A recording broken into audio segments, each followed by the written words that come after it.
ओम शांति। आप लोग नाश्ता करके नहीं आए? ओम शांति। ओम शांति। कविता दीदी आपको मेरा प्रति बता रहे थे। मैं सर्वप्रथम कविता दीदी पर 2 लाइनें दे रहा हूं। धरती सा धीरज दिया, धरती सा धीरज दिया, आसमान से ऊंचाई, खुदा ने तराश कर ये तस्वीर बनाई। ज्ञान गुण और शक्तियों से इनको भरते रहते हैं, ज्ञान गुण और शक्तियों से शिव बाबा इनको भरते रहते हैं। ऐसी सजीव प्रतिमा को हम कविता दीदी कहते हैं, कविता दीदी कहते हैं।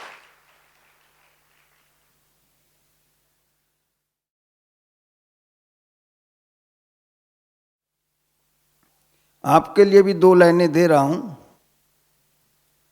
आपके आने का आंखों में ख्वाब संजोए बैठे थे, आपके आने का आंखों में ख्वाब संजोए बैठे थे, आपकी यादों को दिल में बसाए बैठे थे।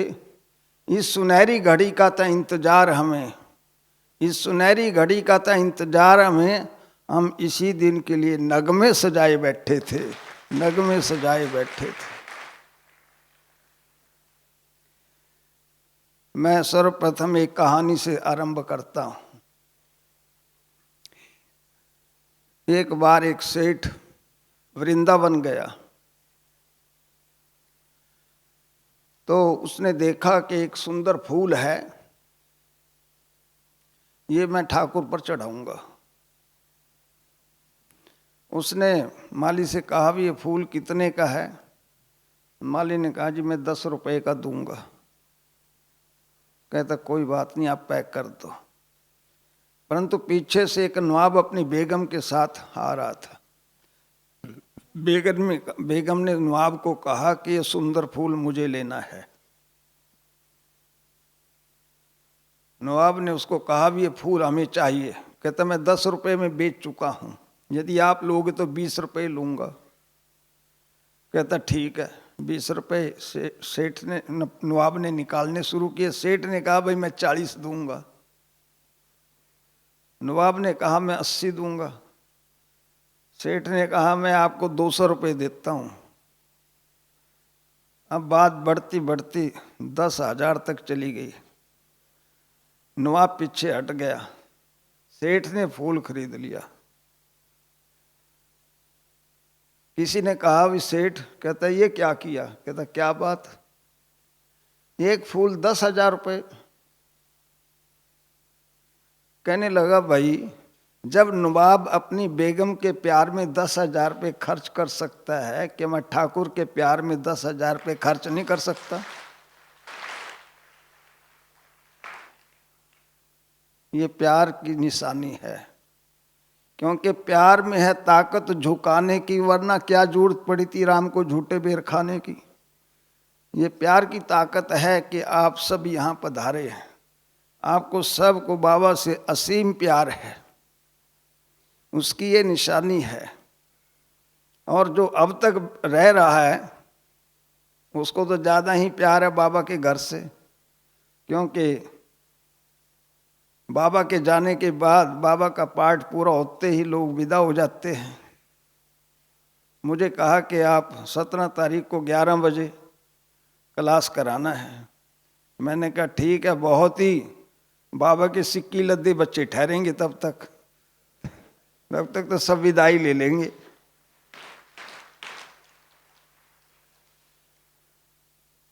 मैंने एक भाई से पूछा आप ज्ञान में कब से चल रहे हो? कहने लगा जी मुझे 20 वर्ष हो गए। मैंने पूछा ज्ञान आप में कब से चल रहा है? अब वो सोच में पड़ गया, क्योंकि हम ज्ञान में चल रहे हैं। जब तक ज्ञान हमारे अंदर नहीं चले तब तक कोई फायदा नहीं है। ज्ञान सुनना सहज है और सुनाना आसान, समझना भी मुश्किल नहीं, धारणा कठिन महान। जीवन में बदलाव उत्पन्न होना चाहिए। नौका पानी में चलती है, परंतु यदि पानी नौका में चला जाए डूबेगी। हम संसार में रहते हैं, परंतु संसार हमारे अंदर नहीं आना चाहिए।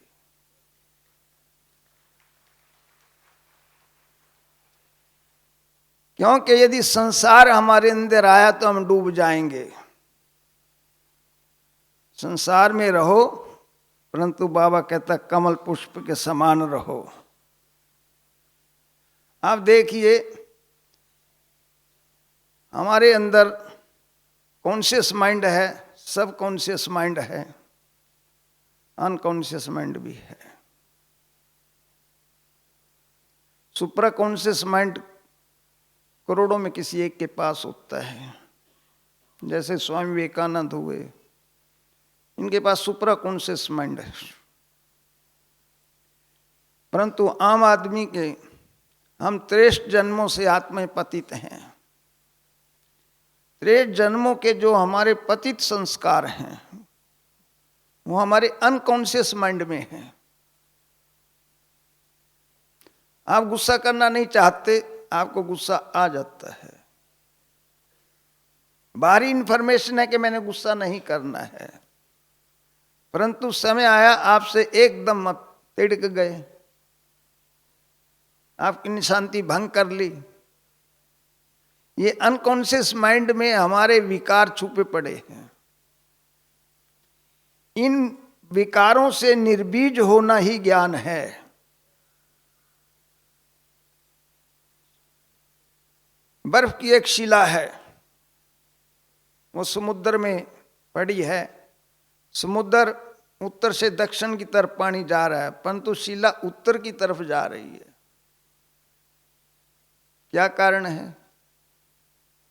क्योंकि पानी के इनर करंट्स उसको उत्तर की तरफ ले जा रहे हैं। बाहरी रूप पानी का बहाव भले दक्षिण की तरफ है।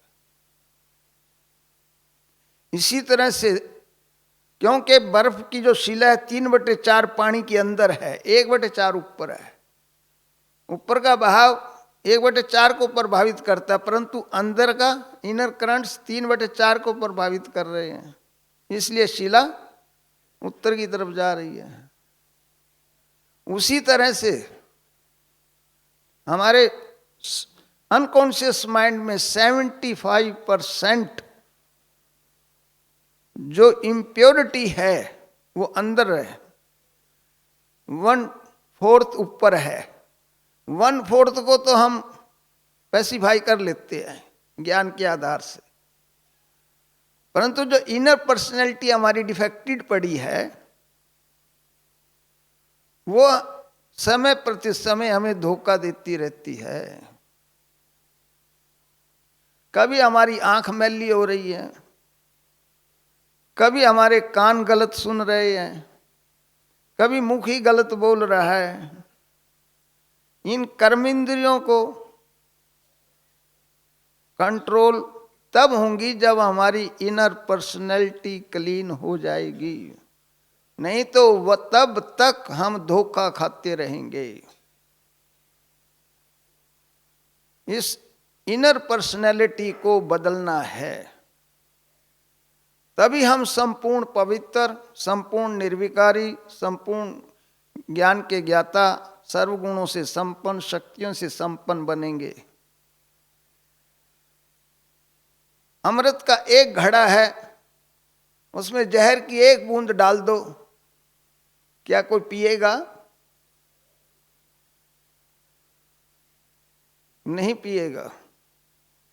यदि हमारे अंदर 75% जहर है और हम एक बूंद ज्ञान की डाल भी देंगे, कोई असर पड़ने वाला है? इसीलिए ज्ञान के चिंतन मनन के द्वारा, योग के द्वारा हमने इस डिफेक्टेड पर्सनैलिटी को ठीक करना है। और ये हर आत्मा का अंदर का चेहरा उसको खुद पता होता है। ये उसके अंदर हर आत्मा को अपने विकारों का ज्ञान है, या वो जानता है या भगवान जानता है, दूसरा कोई नहीं जानता है। बाबा मुरलियों में हमको इसीलिए बार बार देही युमानी स्टेज की तरफ ले जाता है। क्यों बाबा को हर रोज मुरली में ये शब्द देना पड़ रहा है? क्योंकि इतने साल हो गए बाबा को और बच्चे अभी भी बॉडी कॉन्शियस स्टेज पर ही चल रहे हैं। सोल कॉन्शियस स्टेज की हमें कितना समय 24 घंटे में अनुभूति रहती है, आपकी शक्ति इस पर डिपेंड करेगी। क्योंकि आत्मा को पवित्र करने के लिए हमें ये प्रैक्टिस करनी ही पड़ेगी कि हम चलते फिरते उठते बैठते अपनी कॉन्शियस में रहें, बॉडी कॉन्शियस में ना रहें। इस अभ्यास को जो बढ़ा रहा है वो अपनी अंदर की इनर पर्सनैलिटी को प्योर कर रहा है। इसलिए हमें आत्मानुभूति को 24 घंटे इसकी प्रैक्टिस करनी है। जितनी जितनी आपकी आत्मानुभूति रहेगी उतनी ही परमात्मा अनुभूति रहेगी। आप परमात्मा से शक्तियां लेते रहेंगे। लोगों ने परमात्मा को सर्वव्यापी क्यों कह दिया? क्योंकि चलते फिरते उससे शक्तियां मिल सकती हैं, परंतु वो तभी जब हम अपना बटन ऑन करेंगे तभी वॉइस आती है। जैसे रेडियो की बटन ऑन करने पर ही आप आवाज़ सुन सकते हैं, इसी तरह से हम आत्माएं भी जब आत्मानुभूति में रहती हैं तभी हमको शक्तियों की प्राप्ति होती रहती है। यदि हम बॉडी कॉन्शियस स्टेज पर हैं तो शक्तियां आपको इफेक्ट नहीं डालेंगी, आपकी आत्मा को टच नहीं करेंगी। तो इसलिए क्या है कि हमें आत्मानुभूति की स्टेज को बढ़ाते जाना है, ये पुरुषार्थ करना है, ये हर एक ने अपना करना है। इसके लिए रात को बैठकर चिंतन करो कि 24 घंटे के अंदर मैं कितना समय अपने स्वरूप में रहा हूँ, आत्मानुभूति कितना समय करता रहा हूँ। इसके आपको बहुत फायदे होंगे।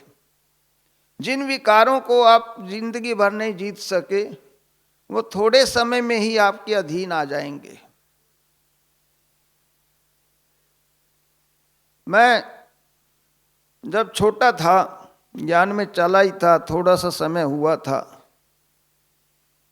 बहन जी ने मुझे कहा कि प्रोग्राम है कि ये कार्ड बांटने हैं। मैंने जी बहुत अच्छा है। मैं कार्ड बांटता जा रहा था, एक स्कूल आ गया, मैं स्कूल में घुसा, प्रिंसिपल को मैंने कार्ड दे दिया। वो प्रिंसिपल मैडम थी, मेरी तरफ देख के कहने लगी आप भी पागलों की संस्था में दाखिल हो गए हो। क्योंकि उस समय 70 से पहले का समय था, उस समय संस्था को कोई जानता नहीं था। जब मैं ज्ञान में आया तो 5000 भाई बहने थे। हम कहते थे हम 5000 पांडव हैं।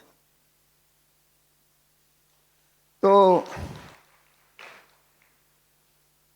मैं जब उसने शब्द बोले मैंने उसको जवाब दिया। बाबा ने मुझे टच किया क्योंकि मैं तो बच्चा ही था भी। मैंने कहा मैडम ठीक है, परंतु आपको मालूम होना चाहिए जिस समाज के आप जिक्र कर रहे हो वो रुग्ण हृदय समाज है।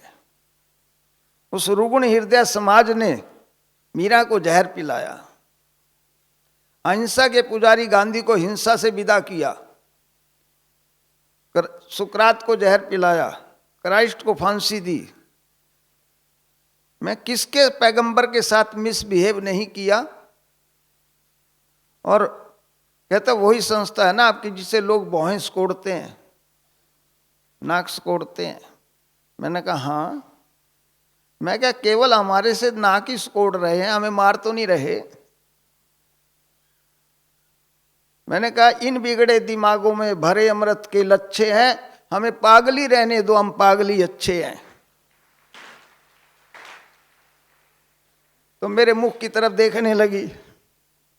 मैंने कहा आपका हस्बैंड लीडिंग लाइए रहे यहाँ के? कहता हाँ। चेन स्मोकर हैं?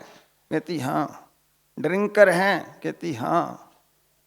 मैं क्या एक दिन के लिए आप ब्रह्मा कुमारी बन जाओ और वाइट ड्रेस पा लो, वो हमें चौक में खड़ा होकर गालियां देगा।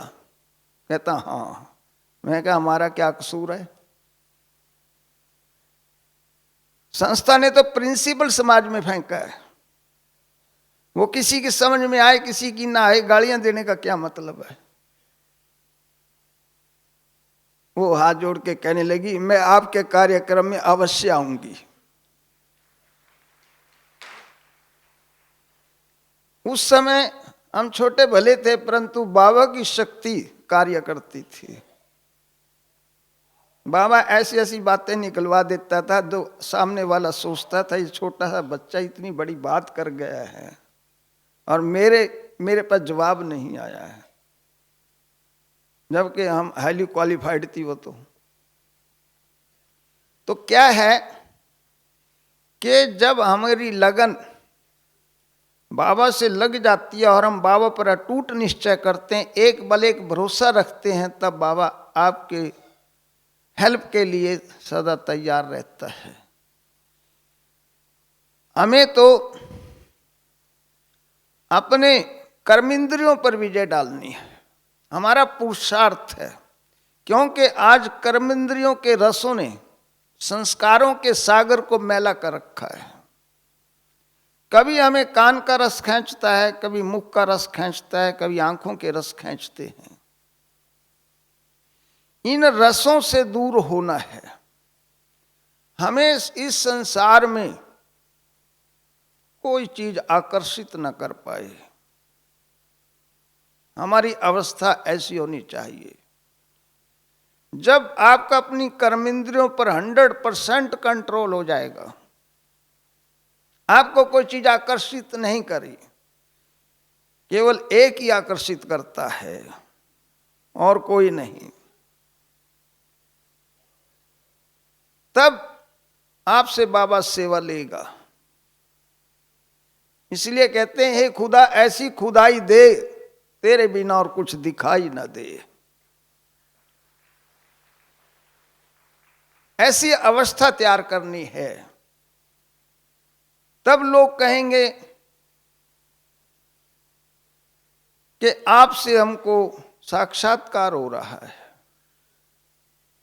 आप साक्षात्कार मूर्त बनेंगे और अंतिम सेवा जो लाखों की पब्लिक की में होनी है वो साक्षात्कार से होगी।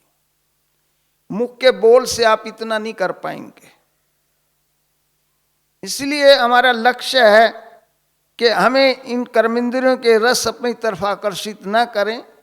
हमारे कान केवल बाबा का ज्ञान सुने, मुख से हम बाबा के ज्ञान लोगों को सुनाएं और हमारी आंखें परम धाम में शिव बाबा पर निश्चित हो जाएं। चलते फिरते उठते बैठते हमें अपनी फरिश्ता स्टेज तैयार करनी है। क्योंकि जितना जितना आप आंतरिक मन की स्थिति को संभालते जाएंगे, उतना उतना आप आगे बढ़ते जाएंगे। आज मन स्थिति उलझ रही है। हम छोटी छोटी बातों में आवेश में आ जाते हैं, छोटी छोटी बातों को हम दिल से लगा बैठते हैं, तो उससे क्या है कि हमारी अवस्था नहीं बन पाती है। एक बार दादू अपने दुकान पर बैठे थे, उनके गुरुजी आ गए। बरसात थोड़ी थोड़ी चल रही थी, गुरुजी बाहर खड़े, दादू हिसाब में मस्त है। आधा घंटा गुरु खड़ा रहा, दादू ने आंख ही नहीं उठाई। जब उसका हिसाब पूरा हुआ तो दादू ने आंख उठाई तो सामने गुरुजी खड़े हैं। वो तो एकदम हक्का बक्का रह गया। गुरुजी आप बाहर खड़े बरसात में, अंदर क्यों नहीं आ गए, कब से खड़े हो? दादू मैं आधा घंटा से आपकी इंतजार कर रहा हूं। अच्छा गुरुजी आपने अंदर क्यों नहीं आए? तो गुरुजी ने कहा मैंने तो आपकी इंतजार आधा घंटा की और भगवान आपकी कब का कर रहा है। तो बहनों और भाइयों, शिव बाबा हमारी इंतजार वतन में कब से कर रहा है। हम सब बिजी हो रहे हैं अपने कामों में, इसलिए वो इंतजार हमने समाप्त करनी है।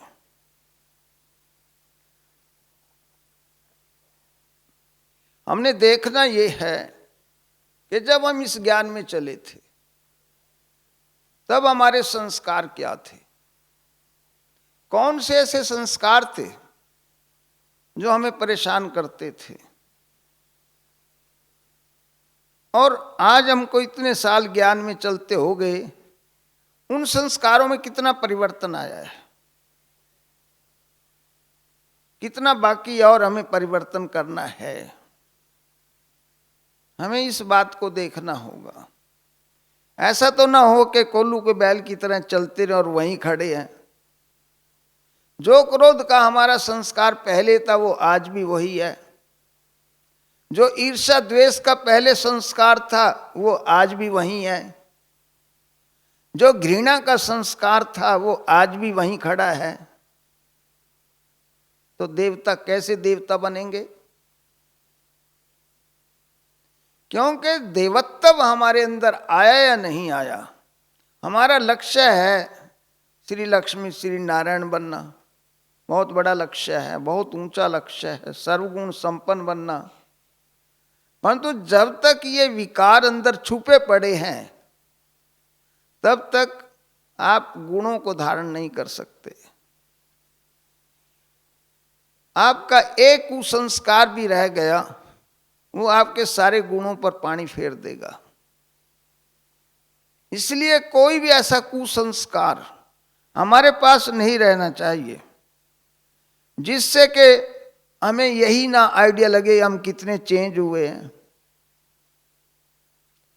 अब हम सीरियस होकर अपने अंदर नहीं झांक रहे हैं, दूसरों को देख लेते हैं, इसमें ये कमी है, इसमें ये कमी है, परंतु 3 उंगलियां अपनी तरफ आ रही हैं, वो हम देख ही नहीं रहे। दूसरों को देखना, दूर की दृष्टि बाबा कहता बड़ी तेज है, नजदीक की दृष्टि कमजोर है।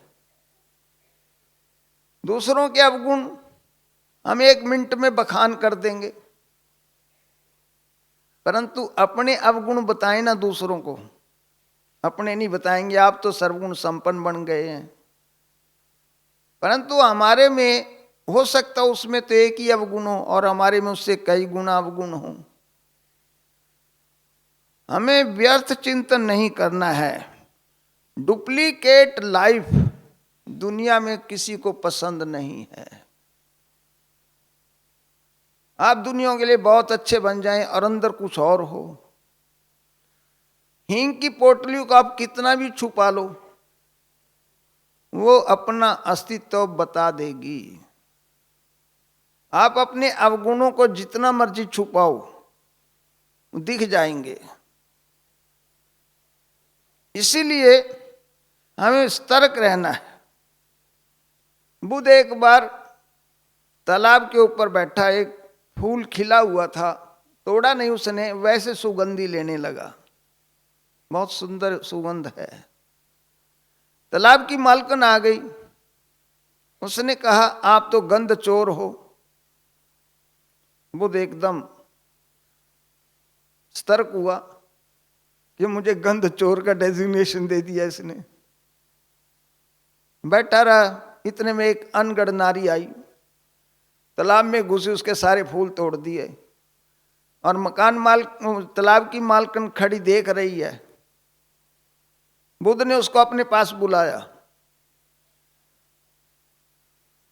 उसने कहा मैंने तो आपका फूल तोड़ा भी नहीं था, मैं तो केवल सुगंध ही ले रहा था, इसने तेरा सारा तालाब खराब कर दिया, सारे फूल तोड़ दिए, इसको आप कुछ नहीं कह रहे, मेरे को आपने गंध चोर का डेजिग्नेशन दे दिया।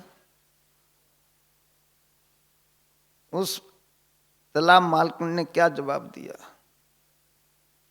कहने लगे आप इस संसार को तारने के लिए आए हैं, आप एक पैगंबर हैं, भगवान का रूप हैं, आपका इतिहास लिखा जाएगा, इसलिए आपका छोटा सा विकर्म भी अच्छा नहीं लगेगा। ये तो अनगढ़ नारी है, जो मर्जी करे।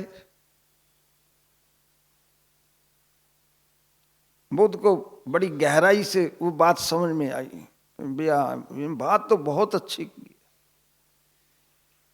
इसी तरह भाई बहनों, हम पैगंबरों से भी ऊंच हैं, देवता बनने वाले हैं, हमारा डेजिग्नेशन उनसे भी ऊंचा है, हम विश्व परिवर्तक हैं। हमारे कर्म कैसे होने चाहिए? यदि एक ब्रह्मा कुमार क्रोध कर रहा हो, लोग क्या कहेंगे? आप ओम शांति में जाते हो ना? कहेंगे हाँ जी। फिर क्रांति क्यों? फिर क्रांति क्यों है? क्योंकि जब हमारा नारा ही ओम शांति का है और हमारे आगे लक्ष्य कितना बड़ा है, तो हमें कितना सतर्क रहना चाहिए समाज के अंदर।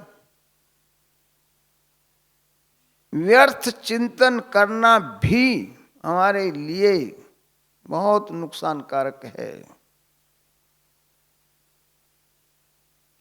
ब्रह्मा कुमार के अंदर लोग शांति देखना चाहते हैं।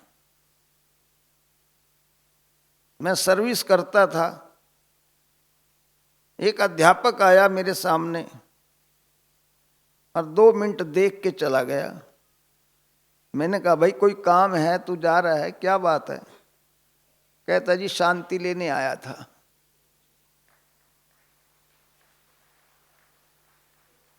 इतना लोग प्रभावित थे,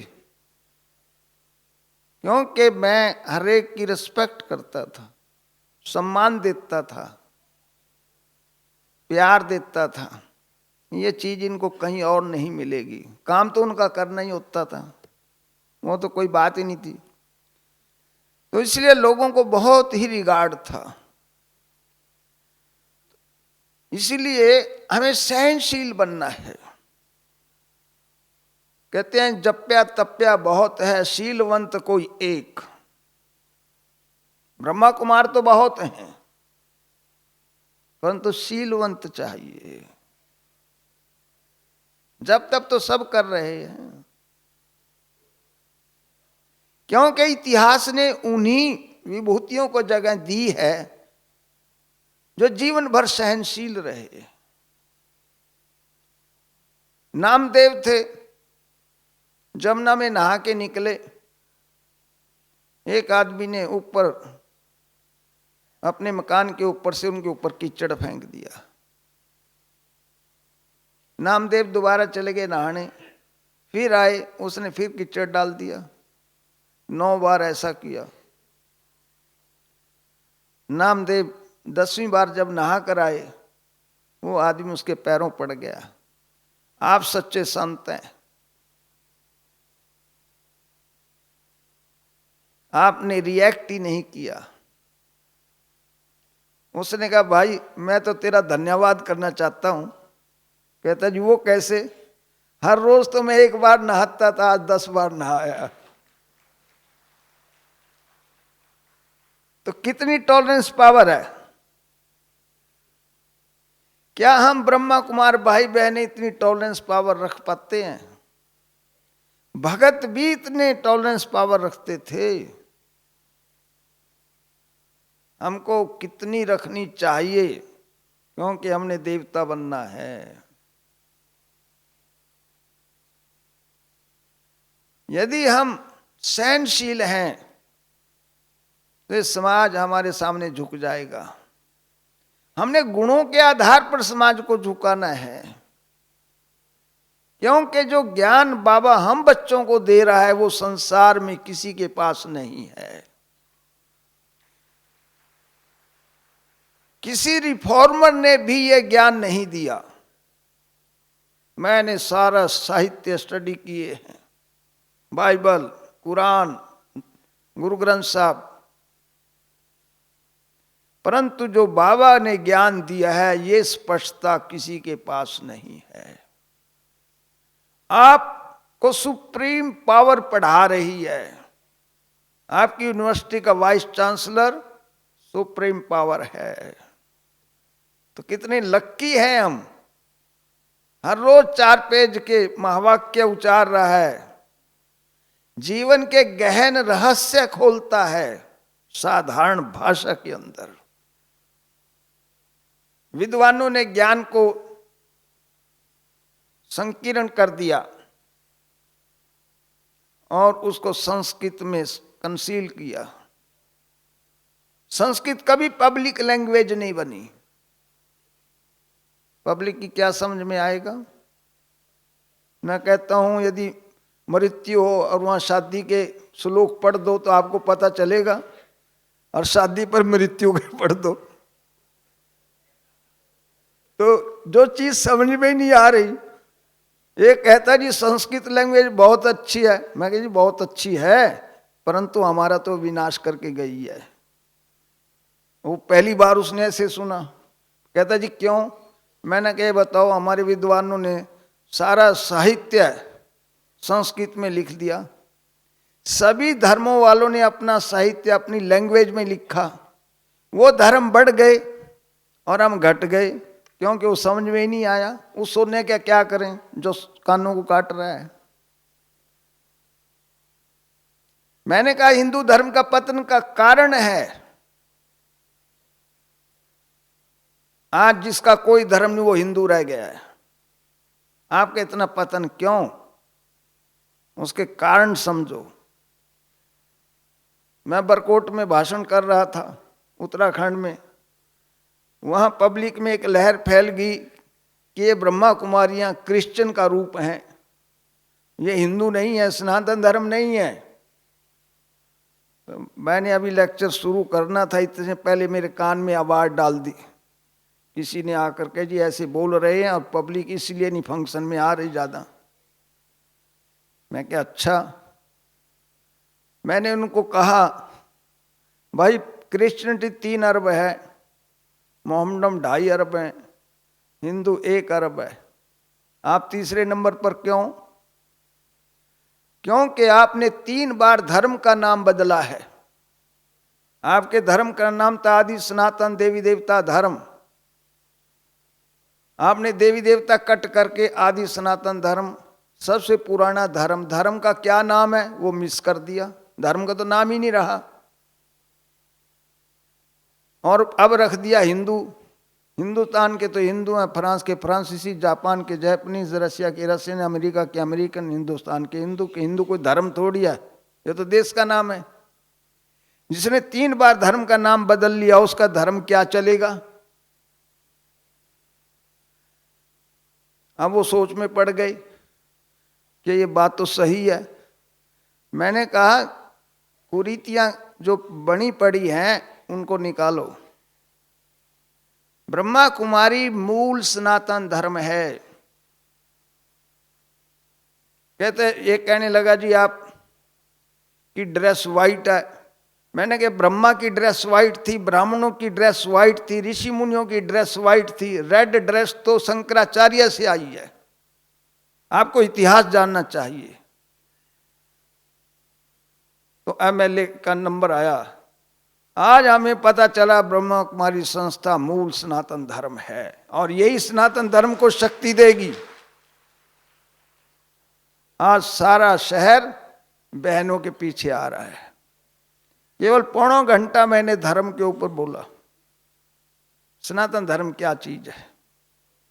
आप अपने को भूल गए हो, मैंने कहा। तब उनकी समझ में आया मैं जोशीमठ में लेक्चर करने गया, वहां भी ये बात हिंदू धर्म महासभा का प्रधान 15 आदमियों को लेकर आ गए, लड़ेंगे, ये कृष्ण आ गए हैं। मैंने लेक्चर ही स्वामी विवेकानंद से स्टार्ट किया। उन्हें देखा ये तो कुछ और मैटर है। जब मैं 1.25 घंटा बोल के हटा, मेरे को आगे जप्फी डाल ली। कहता आप कृष्ण को भगा सकते हो, हमारे में पावर नहीं है, आप भगा सकते हो, आप सेंटर खोलो यहां। तब उन्होंने जगह दिलवाई, हमने ब्रांच खोल दी। तो क्या है, नए स्थान पर जाते हैं, कठिनाइयां आती है। जब संस्था नए रूप में थी, शुरू में बहुत कठिनाइयां आई थी।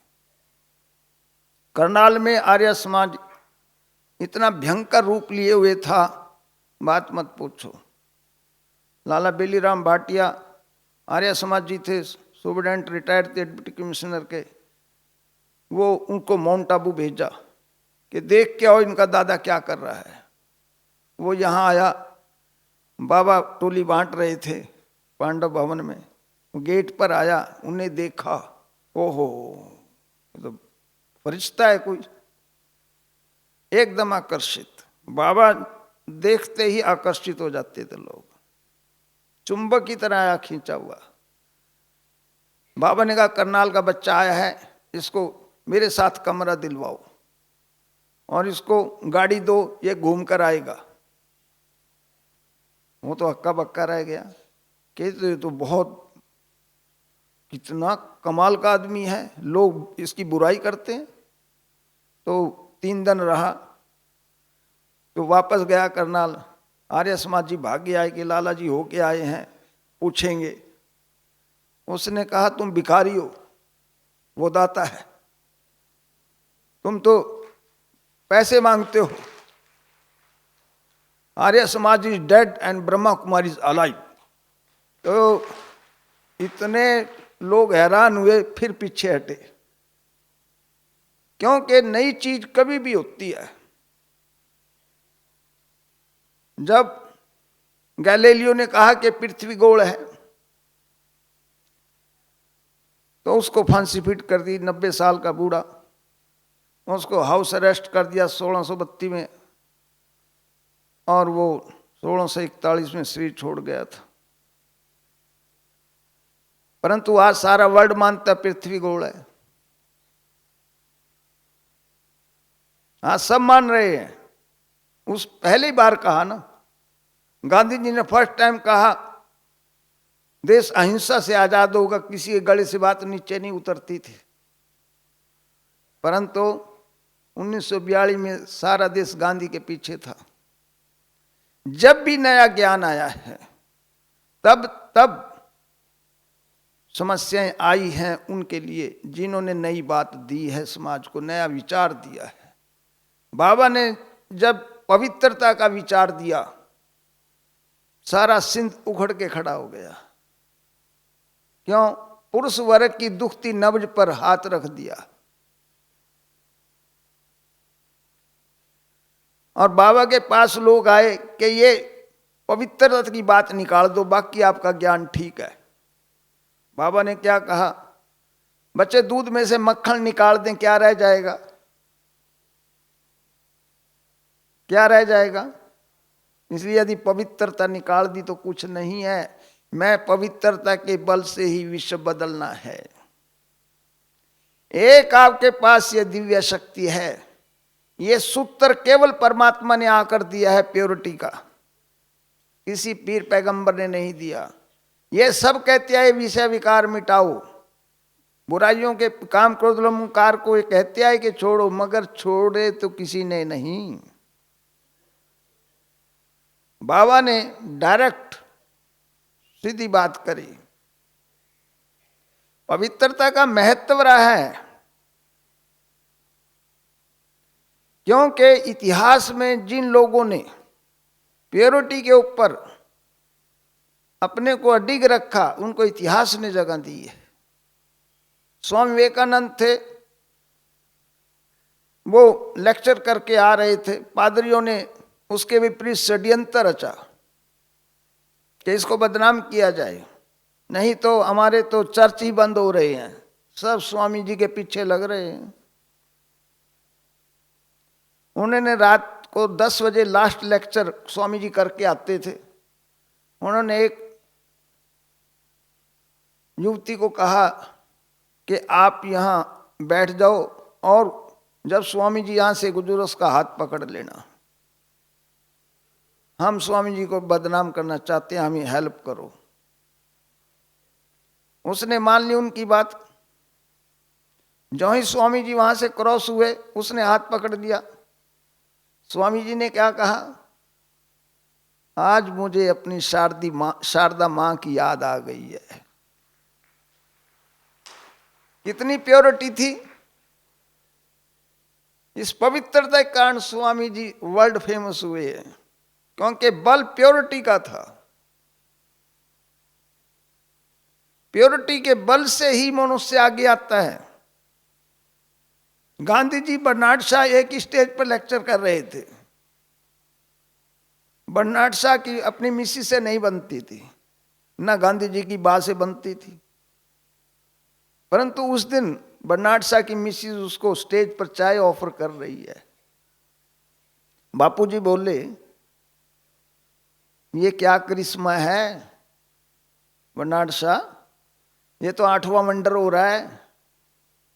कहने लगा, बापूजी आपको पता है मैं 1 साल से ब्रह्मचर्य व्रत का पालन कर रहा हूं, तब से ये मेरी सहयोगी बन गई है। इतना अच्छा, मेरी भी बात से नहीं बनती, आज से मैं भी ब्रह्मचर्य व्रत का पालन करूंगा। और तब गांधी जी ने ओथ ली थी और कस्तूरबा को मां कहा, और कस्तूरबा बापूजी की सहयोगी बन गई थी, जिसके कारण देश आजाद हुआ। बापूजी पवित्रता के ऊपर बहुत बल देते थे। एक लड़का आया, बापूजी मैं आपका शिष्य बनना चाहता हूं। उसने कहा बनिए, जरूर बनो, परंतु एक बात याद रखो, ब्रह्मचर्य व्रत का पालन करना पड़ेगा। मुझे देश को आजाद कराने में पवित्रता का बल चाहिए। जैसे बाबा कहते हैं कि हमें विश्व आजाद कराने के लिए पवित्रता का बल चाहिए, पवित्रता के आधार पर ही विश्व परिवर्तन होगा। इस तरह बापूजी भी कहा करते कि देश की आजादी में पवित्रता का बल चाहिए। रिफॉर्मर था, वो घर गया, अकेला लड़का था। माँ बाप ने कहा हम तो शादी करेंगे। उसने बापूजी को पत्र लिखा, बापूजी मैं तो पवित्र रहना चाहता हूं, पर मेरे घर वाले मेरी शादी कर रहे हैं, तो मैं क्या करूं। बापूजी ने क्या लिखा, बेटा आप पवित्र रहना नहीं चाहते मोहनदास, बस जो रहना चाहे उसको कौन रोक सकता है। इसीलिए हमारा सबसे बड़ा हथियार प्योरिटी का है। पवित्रता का बल जितना आप बढ़ाते जाएंगे उतना विश्व परिवर्तन करते चले जाएंगे। आपकी दृष्टि से नई सृष्टि बनेगी। ये दृष्टि ही सब कुछ है। इसलिए हम योग में क्या करते हैं, दृष्टि देते हैं नहीं देते। ये दृष्टि योग है, ये इस सारे वातावरण को प्योर कर रहा है, प्रकृति को प्योर कर रहा है। हमने विश्व परिवर्तन करना तो उसमें प्रकृति का भी परिवर्तन है। हमें जीवन के अंदर एक चीज याद रखनी है, हमें व्यर्थ चिंतन से बचना है। व्यर्थ चिंतन एक घुन है। लकड़ को घुन लग जाए, वो लकड़ यूज हो जाएगी, यूज नहीं होगी। इसलिए जिसके पास ज्यादा व्यर्थ चिंतन है उसका योग कट जाएगा। चिमनियों के धुओं से भी व्यर्थ चिंतन का धुआं बड़ा है। इससे हमारी ऊर्जा खत्म होती है, और ऊर्जा खत्म होने पर हमारा योग कट जाता है। दिन भर एक अटेंशन दो कि हमने व्यर्थ चिंतन नहीं करना है।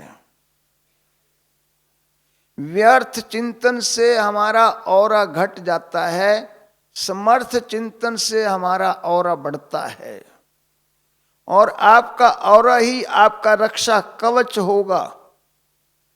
विनाश के पीरियड में आपको अपना ऑरा काम आएगा। दुश्मन आपको मर्डर करने के लिए आ रहा है, परंतु आपका ऑरा उसको आपके नजदीक नहीं आने देगा। इसलिए जितने भी हमारे रिफॉर्मर हुए हैं, गांधी जी लंदन गए, चर्चिल के यहां जाना था। चर्चिल ने कहा कि वो हमारे गुलाम देश का गांधी जी आ रहे हो, हमारे गुलाम हैं, उनके आगे कोई खड़ा नहीं हो सकता। सब ने कहा ठीक है, नहीं खड़े होंगे। जो ही गांधी जी ने गेट से एंटर किया, सबसे पहले चर्चिल खड़ा था, उसके बाद सारे खड़े हो गए। क्या था? ऑरा था। शिकागो कॉन्फ्रेंस में बड़े बड़े वक्ता थे, धुरंधर वक्ता आए हुए थे, परंतु ऑरा किसी के पास नहीं था। ऑरा केवल विवेकानंद के पास था। 2 शब्द बोलने पर ही 5 मिनट तालियां खड़कती रही थी जब उसने कहा अमेरिका निवासी भाइयों और बहनों। बाकी सब बोल रहे थे मिस्टर और मिसेज। उसका ऑरा कार्य कर रहा था। स्वामी जी जहां जाते थे पब्लिक ढह जाती थी। महात्मा बुद्ध का ऑरा बहुत बड़ा था। उंगली माल की तरफ जा रहे थे, राजाओं ने रोका, तथागत इधर मत जाना, इधर उंगली मार है, और तथागत उधर ही जा रहा है। आगे से उंगली मार निकल आया, उसने कहा ठहरो। महात्मा बुद्ध ने करुणा की दृष्टि डाली, भंते मैं तो ठहर जाऊंगा, तू कब ठहरेगा। इतना शब्द कहते वो उसके चरणों में आके गिरा था और उसको साथ अपने साथ बच्चे की तरह ले आया था। राजा लोगों को पता चला, राजा लोग भाग के आए, देखे उंगली माल को, उसको नए नादुरा के कपड़े नए डाल के उसके बाल काट कर सब उसको बैठा लिया अपने साथ। वो कहते हैं अब उनको क्या पता ये कौन है। कहते गुरुजी सुना उंगली माल आपके साथ आ गया है। कहता हाँ ये बैठा है। हमें ये जो हमारा ज्ञान है ये एक हीरे की दुकान है। हमें कभी कांच बेचने की कोशिश नहीं करनी चाहिए। हीरे की दुकान खोलकर कोई कांच बेच दे, उसकी दुकान चलेगी? चलेगी नहीं। इसलिए बहुत सतर्क रहना है। हम जब दूसरों को ज्ञान दे रहे हैं तो लोगों को लगे कि इनका ज्ञान बहुत अच्छा है, तो हमारा जीवन भी उसी के अनुरूप हो। एक बार एक राजा था, उसने एक हीरा और एक कांच 2 धातुएं रख दी और सभा से पूछा कि इसमें हीरा कौन सा है, कांच कौन सा है। कोई ना बता पाए। एक ब्लाइंड मैन खड़ा हुआ, क्या राजन मैं बता सकता हूं। सारे हंसने लगे कि आंखों वाले तो बता नहीं रहे और ये ब्लाइंड कैसे बताएगा। उसने कहा राजन इन दोनों धातुओं को धूप में रख दो। धूप में रख दी गई। 15 मिनट बाद उठा, उसने टच किया, जो ठंडा था वो हीरा था, जो गर्म था वो कांच था। जो जल्दी जल्दी गर्म हो जाते हैं उनकी वैल्यू कांच बराबर है, और जो ठंडे रहते हैं उनकी वैल्यू हीरे तुल्य है। हमें हीरे तुल्य बनना है या कांच तुल्य बनना है? इसलिए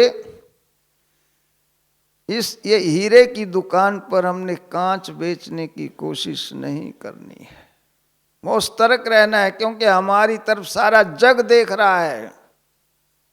यदि व्हाइट ड्रेस डालकर बैज लगाकर आप चल रहे हैं तो आपके प्रति उनकी दृष्टि कौन सी होगी? ये सेंट हैं, ये योगी हैं, ये ब्रह्मा कुमार हैं। हमारे प्रति उनकी भावनात्मक दृष्टि है। इसलिए उसको कायम रखना है। यदि हम आम लोगों की तरह ही चल रहे हैं तो फिर वो क्या कहेंगे? विचारना है इस मुद्दे को। हमें भगवान की याद में रहना है, चलते फिरते उठते बैठते खो जाना है। जैसे कबीर खोया था, तुलसी खोया था, रसखान खोया था। रसखान बाजार जा रहा था, उसने श्री कृष्ण की मूर्ति देखी, खड़ा हो गया, कहने लगा मैं हूं जाति का पठान, चाहे चली जाए जान। वो मूर्ति की तरफ उंगली करके, मैं हूं जाति का पठान, चाहे चली जाए जान, दर्श करूंगा कृष्ण मुरार के।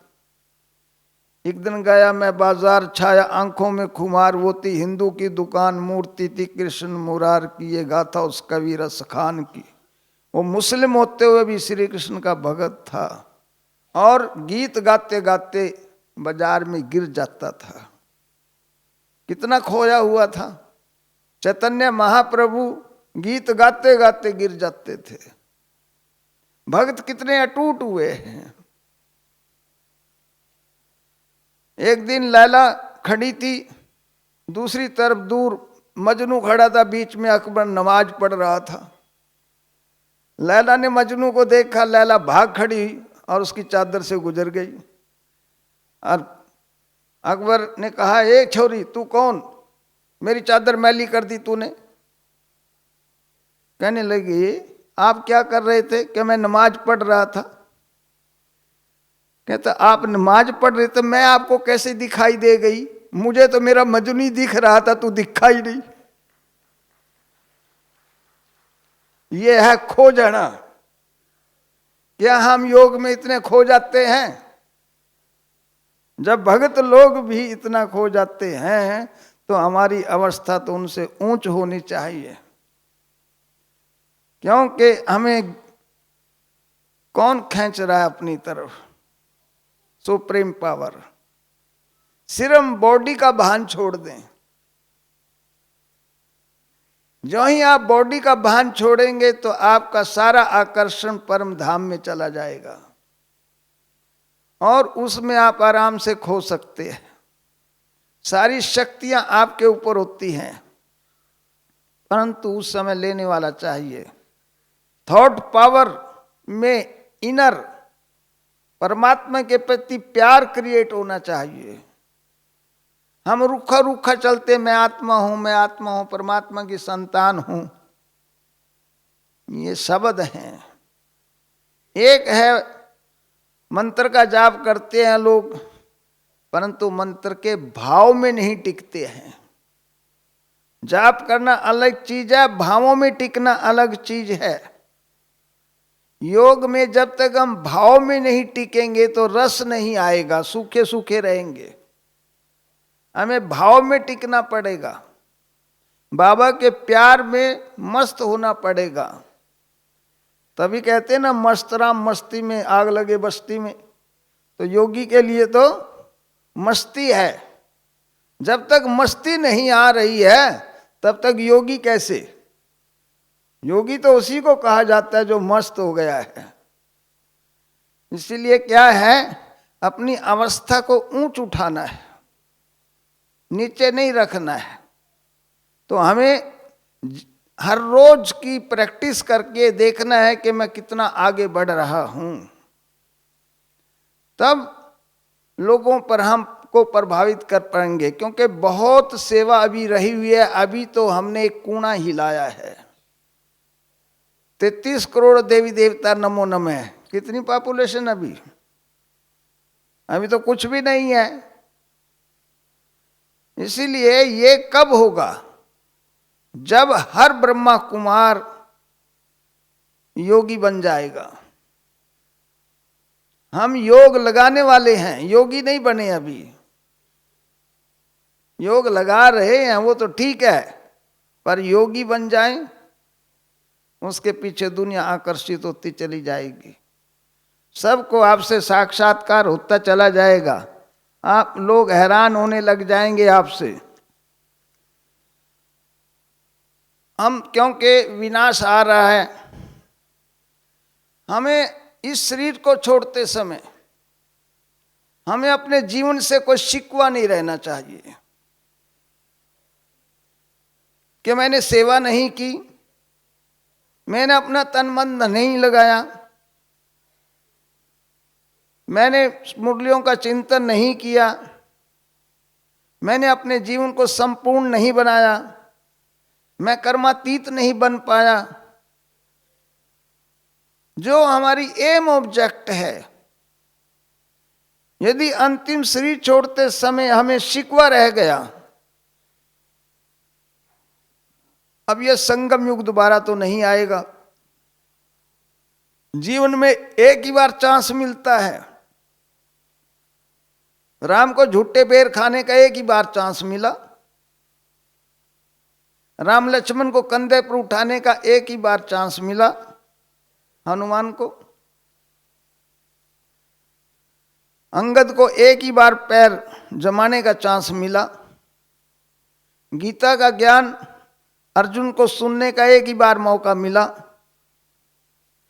तो हमें भी जीवन में संगम युग एक ही बार मिल रहा है, भगवान एक ही बार मिल रहा है, तो हमें इसको कितने सीरियस होके लेना चाहिए। जर्नल नहीं। जो अच्छा स्टूडेंट होता है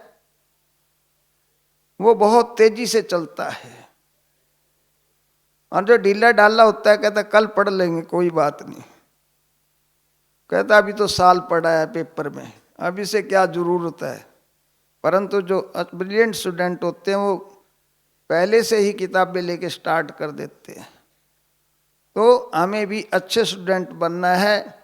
संगम दोबारा नहीं आएगा, बाप दोबारा नहीं मिलेगा, 5000 वर्ष के बाद मिलेगा, तो उसको हमने कितना सीरियस लेना चाहिए। अब मैं लास्ट में आप पर 2 लाइनें डाल रहा हूं। वो दिन कभी ना आए, वो दिन कभी ना आए जो हद से ज्यादा गुरूर हो जाए। मुझे झुका कर रखना मेरे प्रभु, मुझे झुका कर रखना मेरे प्रभु, के हर दिल दुआ देने को मजबूर हो जाए, हर दिल दुआ देने को मजबूर हो जाए। ओम शांति।